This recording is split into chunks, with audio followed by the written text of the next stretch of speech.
राज्य सरकार की ओर से चलाए जा रहे छत्रपति शिवाजी महाराज राजस्व समाधान शिविर अभियान के बारे में खालापुर के तहसीलदार अभय चौहान ने विस्तृत जानकारी दी है। इस अभियान का मुख्य उद्देश्य नागरिकों के राजस्व विभाग से जुड़े लंबित कार्यों पर त्वरित निपटारा करना है। 7/12 उतारे, नामांकन व फेराफेर प्रविष्टियां, आय एवं जाति प्रमाण पत्र, वारस दर्ज, भूमि माप जैसी कई महत्वपूर्ण सेवाओं से संबंधित मामलों को एक ही स्थान पर सुलझाने के लिए विशेष शिविर आयोजित किए जा रहे हैं। छत्रपती शिवाजी महाराज राजस्व अभियान महाराजस्व अभियान शासनाने नुकतंच जाहीर केलेला आहे टप्पा क्रमांक 1। आपण महाराजस्व अभियान जे आहे ते मागच्या 20 वर्षापासून दरवर्षी साजरे करतो, परंतु यावर्षी शासनाने त्यांना आदरणीय छत्रपती शिवाजी महाराजांचे नाव देऊन या योजनेला राबवण्याचं नियोजित केलेलं आहे।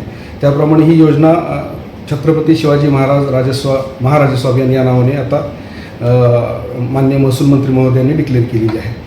या योजनेमध्ये ज्या काही सेवा आहेत, महसूल विभागातर्फे विविध सेवा दिल्या जातात, इतर विभागांच्या मदतीने या सेवा दिल्या जातात आणि त्यांची शिबिरं आपण घेतो। या सेवा ग्रामस्थांना, नागरिकांना, महिलांना, विद्यार्थ्यांना, शेतकऱ्यांना या सेवा मिळाव्यात, त्यांच्या गावी, त्यांच्या दारामध्ये या सेवा मिळाव्यात यासाठी शासन नेहमी प्रयत्न करत असतं। या प्रयत्नाचाच एक भाग म्हणून हा महाराजस्व अभियानमध्ये आपण शिबिरं घेणार आहोत।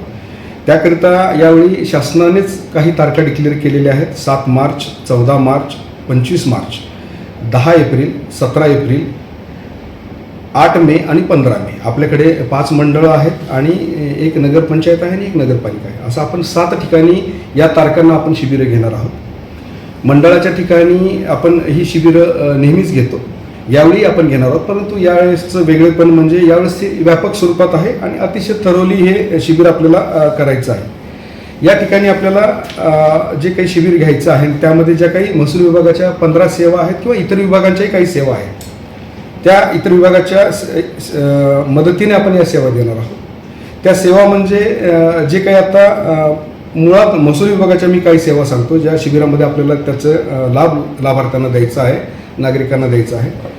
जे काही प्रलंबित फेरफार आहेत ते प्रलंबित फेरफारांचा निपटारा करून आपल्याला त्या 7/12 जे अद्ययावत स्वरूपात आहेत ते उपलब्ध करून द्यायचे आहे।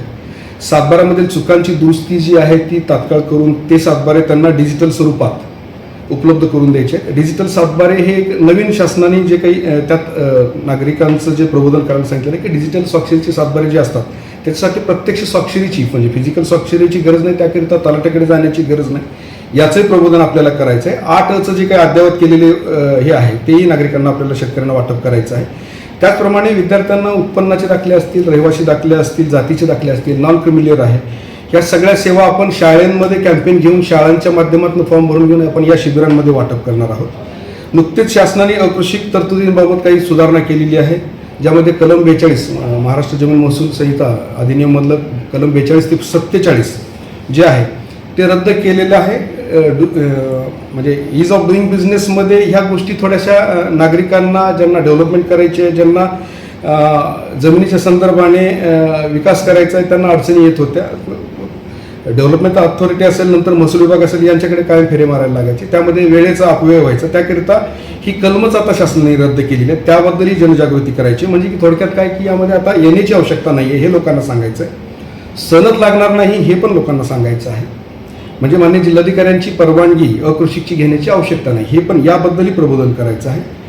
त्याचप्रमाणे आम्ही नेहमीच म्हणतो की बाबा जन्मापासून मृत्यूपर्यंत, विधवेपासून वृद्धेपर्यंत आणि अपंगापासून अनाथापर्यंत ह्या सगळ्या जे काही आहे या सगळ्यांना आपण सामाजिक अर्थसहाय्य जे काही संजय गांधी योजना असेल, श्रावणबाळ योजना असेल आणि विविध योजना आहेत यांच्या माध्यमातून आपण मदत करत असतो। यांचे लाभ आपण दर ह्याच्यामध्ये मंजूर करतो। ते या शिबिरामध्ये प्राधान्यानं असे घटक शोधून त्यांना आपल्याला मदत करायची आहे।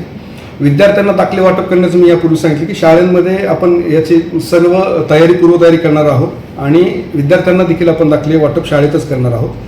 तुकडेबंदीच्या संदर्भाने जे काही 1965 पासूनचे जे काही व्यवहार कागदावरती आले नाहीत, म्हणजे 7/12 आले नाहीत, असे तुकडेबंदीचे व्यवहार आपल्याला नियमित करायचे आहेत। म्हणजे की त्यांना कब्जेदार सदे घ्यायचे, ते इतर अधिकारात असतील किंवा ॲग्रीमेंट टू सेल असेल किंवा साधा आपलं MOU करून ठेवलेलं असेल, त्यावेळेस तुकडेबंदीमध्ये जाचकाठी होत्या, ह्या सगळ्या आता शासनाने शिथिल केलेल्या आहेत। याच्याबद्दल आपल्याला जनजागृती करायची आणि याच्यावरती काम करायचं आणि शिबिरामध्ये हे 7/12 आपल्याला वाटप करायचे आहेत। पाणंद रस्त्याच्या संदर्भाने माननीय महसूल मंत्री महोदय खूप पूर्वीपासून म्हणजे सुरुवातीपासूनच आग्रही आहेत की शेतरस्ते असतील, शिवरस्ते असतील, पाणंद रस्ते असतील हे अतिक्रमणमुक्त करून त्याला नंबर देऊन ही नकाशावरती घेऊन यांना ज्या सर्वे नंबरमधून जातात अशा सर्वे नंबरच्या सर्व सातबाऱ्यावरती या पाणंद रस्त्याच्या, शिवरस्त्याच्या किंवा शेतरस्त्यांच्या नोंदी आपल्याला करायच्या आहेत, त्या अतिक्रमणमुक्त करायच्या आहेत. त्याचं मजबूतीकरण करण्यासाठी आपल्याला NGOच्या माध्यमातून असेल, CSRच्या माध्यमातून असेल ते प्रयत्न करायचा आहे. घरांसाठी पट्टे वाटप करण्याचं माननीय प्रांत महोदयांच्या अधिकारामध्ये एक ह्या शिबिरामध्ये आपल्याला प्रयत्न करायचा आहे. त्याचप्रमाणे शासनाचे जे फ्लॅगशिप प्रोग्राम आहेत, ॲग्रिस्टॅक योजना आहे, PM किसान नोंदणी आहे किंवा कजापजे करतो आपण, शासकीय भूसंपादन झाल्यानंतर त्या सातबाऱ्यातनं ते क्षेत्र कमी होऊन शासनाच्या नावे लागलं पाहिजे, हे सर्व करून हे दप्तर अद्ययावत करून त्याचे सातबारे आपल्याला त्या शेतकऱ्याला, त्या लाभार्थ्याला आपल्याला प्रोव्हाइड करायचे. साधारणतः अशी व्यापक स्वरूपात ही महाराजस्व अभियान आपण राबवणार आहोत. त्याकरिता आज आपण सकाळीच सरपंच परिषद घेतली. या सरपंच परिषदेतला तालुक्यातले सर्व अधिकारी, सर्व सरपंच, सर्व तलाठी, सर्व मंडळाधिकारी, सर्व ग्रामसेवक आणि पदाधिकारी, इव्हन नगराध्यक्ष, नगरपंचायतची CO या सर्वांना आपण बोलवलं होतं. या सर्वांच्या उपस्थितीमध्ये आज मिटिंग पार पाडली. या योजनेची व्यापक स्वरूपात प्रसिद्धी करावी किंवा हे तळागाळातल्या लोकांपर्यंत ही शासनाची योजना पोहोचवावी की अशा प्रकारची शिबिरं होणार आहेत आपल्या तालुक्यामध्ये, या संदर्भाने जनजागृती करावी याची विनंती, याची सूचना या सर्वांना करण्यात आली. आणि ती सभा झाल्यानंतर या संदर्भाने मिटिंग घेऊन या पद्धतीच्या सर्व सूचना आम्ही सर्व यंत्रणेला आता दिलेल्या आहेत. धन्यवाद.